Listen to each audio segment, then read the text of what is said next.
ప్రియమైన సహోదరులకు యేసుక్రీస్తు నామములో శుభములు. దేవుని యొక్క నూతనమైన కృప మీకు కలుగునుగాక.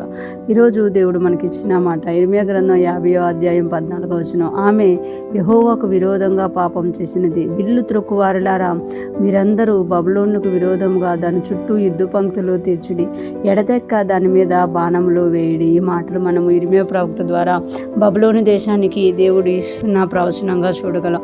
ఆమె యెహోవాకు విరోధముగా పాపం చేసినది. బబులోను దేశమునకు ఇశ్రాయేలీల్ని చెరగా అప్పగించినప్పుడు వారు దేవుని యొక్క ఆ యొక్క దీనిని ఉద్దేశాన్ని ఎరగక ఇశ్రాయేలీలకి శ్రమ పెట్టినట్టుగా చూడగలం. అందుకే ఇక్కడ ఇర్మియా ప్రవక్త ద్వారా బబులోను దేశానికి ఇక్కడ దేవుడు తెలియజేస్తున్నారు కదా, ఆమె యెహోవాకు విరోధముగా పాపం చేసింది.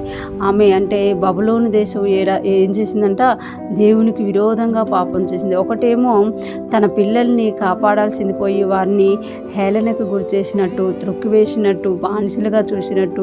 ఇంకొకటి దేవుడిని వదిలిపెట్టేసి ఆమె విపరీతమైనవి చేసినందుకు బబులోను మీద దేవుడు విరోధ సాక్ష్యం పలుకుతున్నమాట.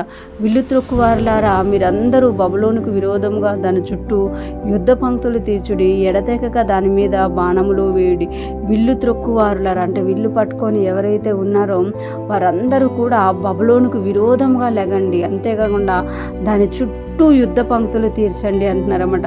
అంటే దేవుడు తన పిల్లల్ని చెరలోకి అప్పగించిన ఆ పిల్లల విషయంలో దేవుడు రోషం పూనే దేవుడుగా ఇక్కడ ఉన్నారన్నమాట. ఎప్పుడైతే వారు చెరలోనికి వెళ్ళారో వాళ్ళు కనికరించాల్సిన బబులోను వారికి విరోధంగా మారినందుకు దేవుడు ఇక్కడ బబులోనుకు విరోధంగా మారుతున్నట్టుగా మనం చూడగలం.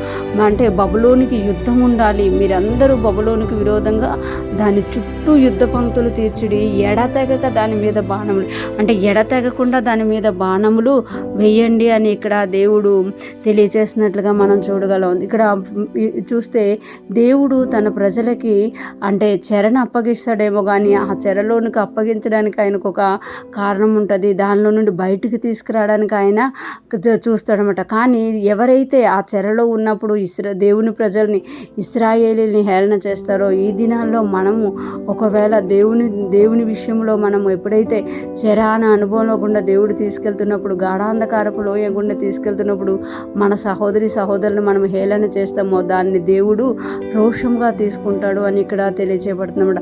బబులోనికి విరోధంగా ఎలాగైతే విల్లు త్రొక్కు వారిని పెట్టి ఎడతెగక దాని మీద బాణములు వేయమన్నారో, మనకి విరోధంగా ఎవరైతే ఆలోచన చేస్తున్నారో, మనకి విరోధంగా ఎవరైతే పోరాడుతున్నారో వారి మీద కూడా దేవుడు ఇటువంటి దాన్నే అప్పగిస్తారు అని మనకి తెలియచేస్తున్నారు. ఇశ్రాయేలు ప్రజల్ని ఎలాగైతే దేవుడు ప్రేమించారో, బబులోనుకి విరోధంగా ఆయన మాట్లాడారో, అలాగే మనల్ని దేవుడు ప్రేమిస్తున్నారు.